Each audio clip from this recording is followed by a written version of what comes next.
If it's not one thing, it's another. I got a brand new tripod in. I've used it once or twice. Brought it out here today, and I've already lost the little thing on top that holds the phone. So, anyway, it is June 11th, so about the middle of June, Northeast Arkansas. It has been raining just about every day or every other day for the last week or so. It is humid as all get out. At 10 o'clock, I think the actual temperature was 78. The heat index was already in the mid-90s, and they're expecting potentially up to 101 heat index. But it is garlic and onion season here. So this is my first set of garlic. I planted about 3 or 4 different kinds of garlic, and of course I think I had them labeled, but I may have to look in an old video to remember what I planted where to see which ones they are. These are some that I think I got all of them from Johnny Seeds.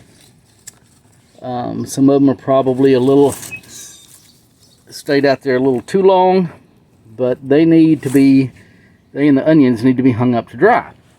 And what I did last year, I have got this storage shed, tough shed that I got 40% off from Home Depot. It was a demo 3 or 4 years ago or more, and I got it 40% off and delivered across state lines.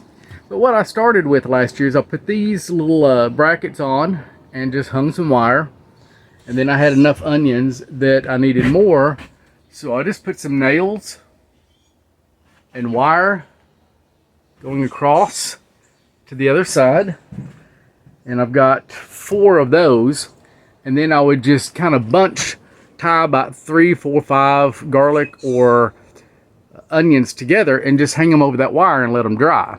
And it worked. I mean, you got to think about that wire right there is probably about 6 foot high, 6'4", something like that. It goes down a little bit to the other side. I'm 5'5", and so when you put the onions or the garlic on there, they would hang down, to at least to down here, and that's about 4.5 foot. So when it was full, you couldn't see the back, and you had to duck down. It worked. As they dried out, some of the small ones in the bunch might fall out, and it wasn't the cleanest thing, but it's not going to be that clean. So this year I've got quite a bit, and I may still use those. I may need to use those to hang them on. And just in case you're not sure why I'm doing this inside a shed like this, to let your onions and garlic cure, they need to be out of sunlight. They don't need to get rained on, so they need to be under cover. Cooler is better without, you don't want to refrigerate them or anything, but need to be, a little bit cooler than ambient temperature, at least here in Northeast Arkansas in the south. And you need as much airflow as possible, and let them dry out until on the onions especially, the outer papers are actually dry to a papery thing, and then the stalks or the leaves are pretty much dried out, and then you can either cut them off or you can string them or do whatever you need to. So you're looking for cover, out of sunlight, and airflow, and not too hot but not too cold. So now I could do quite a bit, some construction in here and make some fancy racks and stuff like that, and I've got some ideas for that. But right now I don't need to be building more infrastructure here, because hopefully within a year I'm going to move. So I need things that can be disassembled, moved, rearranged, things like that. So what you see there in the middle, that rack like you would see in a lot of times in kitchens, is what I'm going to try to use this year, or at least for now. One good thing about it, you see there's 1, 2, 3, 4, there's actually 5 racks. So what I'm going to try to do is hang them, and I'll show you how, on the upper ones, and then the bottom one I may just lay them out. And then I've got it set in the center, Now, I do not have electricity out here right now, so I may end up bringing an extension cord out with a fan, or even I've got solar panels and stuff. I've got one battery, inverter and all that that's out in the storage container. It's really not being used. I may bring and install here so that it can then power a small inverter and just a fan just to keep some airflow. But anyway, so basically, I'm going to start with the garlic because garlic is more valuable than onions if you go to buy it. And all I'm going to do, I'm going to try to do at least, is just hang them through there like that. Okay? And see how many I can get in there. Hopefully I can get all the garlic on that top rack, and then I can start with the onions on the next rack. So let me get to work on that, and I'll see you in a minute. Okay, so that small basket full of garlic did almost 1/2 of one row. And what I'll do is I'll put onions on the rest of it so that I don't mix up the different kinds of garlic. So when I pull the next different kind of garlic, if I've got room, it'll go on a different rack or on one of these wires. Now, this rack, I picked it up at the local True Value, and it was about $89, not counting tax. So not necessarily the cheapest thing, but again, I can move it around, I can reconfigure it if I need to, things like that. The first thing that I thought about using was those white plastic coated ones you get for closets, like you put up against the wall, and there's some different kinds of braces and stuff, and you use kind of to organize your closets. I think those would have been a lot less expensive. However, like I said earlier, I would have had to adhere them to the wall in some way. I'd had to get some brackets and mount them. And right now, I don't want to build anything, do any more built-ins like this. So this is what I'm going to go with for right now. I'm going to go get my onions and start putting the onions in there.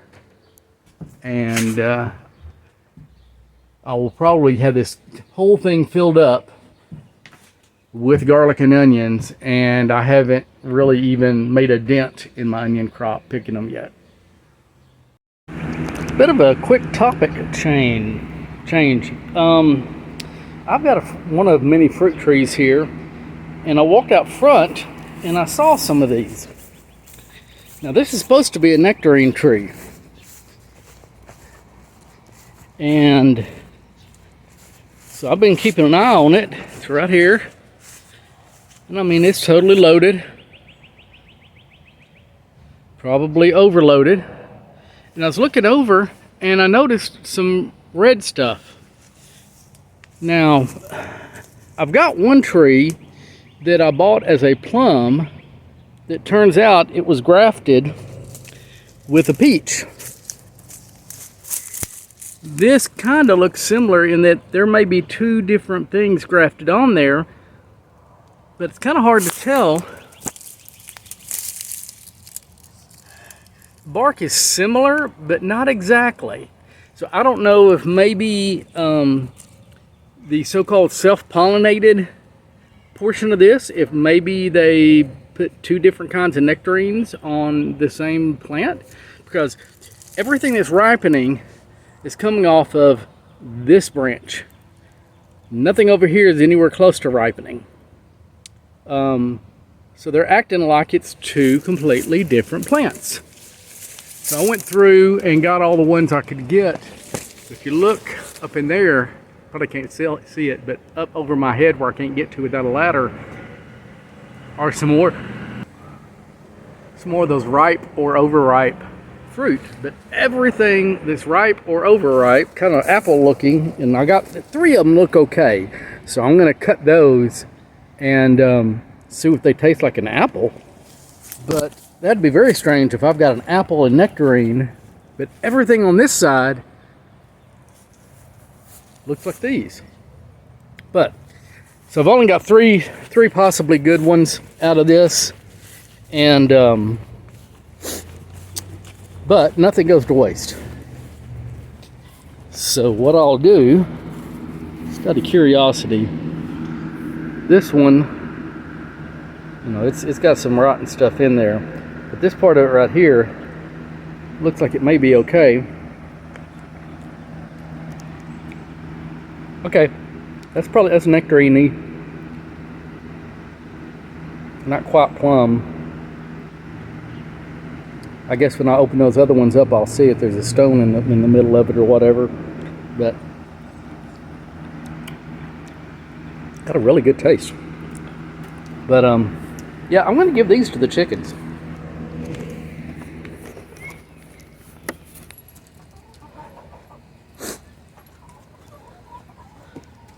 So they'll go to town on those, and they'll probably start with the softest part. And worst case scenario, if some flies or bugs get in there, they'll just eat the bugs or the larvae. And absolute worst case scenario, they'll just scratch and scratch and scratch, and they'll get composted in place here. So a little bit of a topic change while I keep working on the onions, and I'll show you the results of the onions when I get done or when it gets too dark. So here's kind of what I'm doing as I'm going. I'm learning or figuring out different techniques. At first, I just hung them up and was letting everything hang just as low as possible. Then I realized if I want to have any airflow between the layers, I need to cut them. So I just kind of reached in there with my hand and the scissors and cut them to where there would be some air gap there, get some airflow. Now what I'm doing is, instead of going through the trouble of putting them all through the grate and then reaching in and trying, you know, so instead of putting them in and then coming back and cutting them, I'm cutting them before I even put them in. And I may be cutting them a little shorter, but more airflow is not going to be bad. So I have completely filled up one rack, and I had to go back and get another one, and they didn't have another chrome one that matched at the True Value. And I'm not crossing the bridge over into Memphis right now because we've got one of two bridges down. So one bridge has 3 lanes going each way, one bridge has 2 lanes going each way, and one of those bridges, the larger and the newer one, is you may have seen on the news, is broke. So they are fixing it, and it's really backing things up. So I'm not crossing. If it's not available in West Memphis and Marion, then I pretty much have to go either to Wynn, Forest City, or Jonesboro. Okay, so let's see if I can get this about right. The light's not going to be real good, but I have spent off and on the last 3 days working on these onions, and I've gotten 2 of these racks. Like I said, I got them at True Value. They're probably a little overpriced, but the good thing about them is they're not permanent. I can move them around, I can disassemble them, I can use them for other things later, and they should last a long time as long as I take care of them. So I'm going to try to consider them more of an investment than anything else. And normally I would say you could build something like this a whole lot cheaper out of wood, but frankly with today's wood prices, I'm not sure that's going to be true. But anyway, so I've got 2 of these racks. I am 5'5". These are 6 foot. 5 shelves each. Each shelf on average has about 75 onions on it. Although way back here on that one, that shelf is about half of that one's garlic. That's only one type of garlic, and I'm probably going to get a 3rd one of these because I've still got 2 very small beds of onions, probably about enough to fill one more shelf. And then I've got probably about 50 to 60 feet or more row of garlic. Most of that, half of it at least, being elephant garlic, and then two other types of regular garlic, and then I've got some here at the house. So I could probably fill one more of these racks with onions, with 1 shelf of onions and the rest of it garlic. And this is in a storage shed, 8 by 12, 10 by 12 tough shed. So, and it's just kind of going down the center right now. And if I need to, of course, I can move it so I can scoot it over to one side if I need a little bit more room or something. But yeah, that is a lot of onions. I usually get these from Dixondale, and I haven't had a whole lot of good luck. It's nothing wrong with their sets. Their sets are awesome.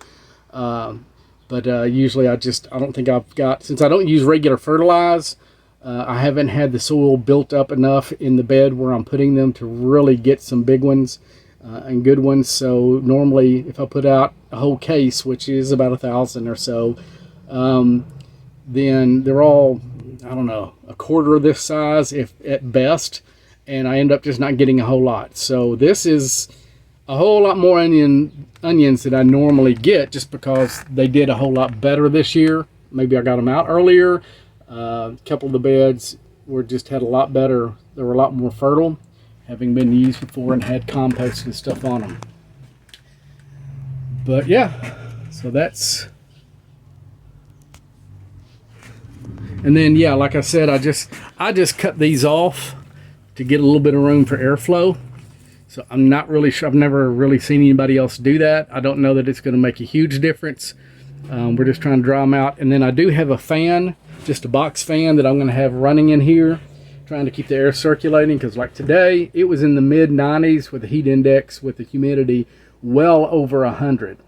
So I've got a box fan in here, and I may even pull a second one in here to keep the air circulating. And I'm considering, since I'm having to move a bunch of stuff around anyway, I've got some extra solar panels that I'm not using yet. They're brand new. I may hang a couple of 200-watt solar panels on each side, so in the morning when the sun comes up and stuff, and then move my homemade lithium-ion battery and inverter and stuff in here, and just try to make this as, you know, self-contained solar. Anyway, I hope that was informative, entertaining, or something.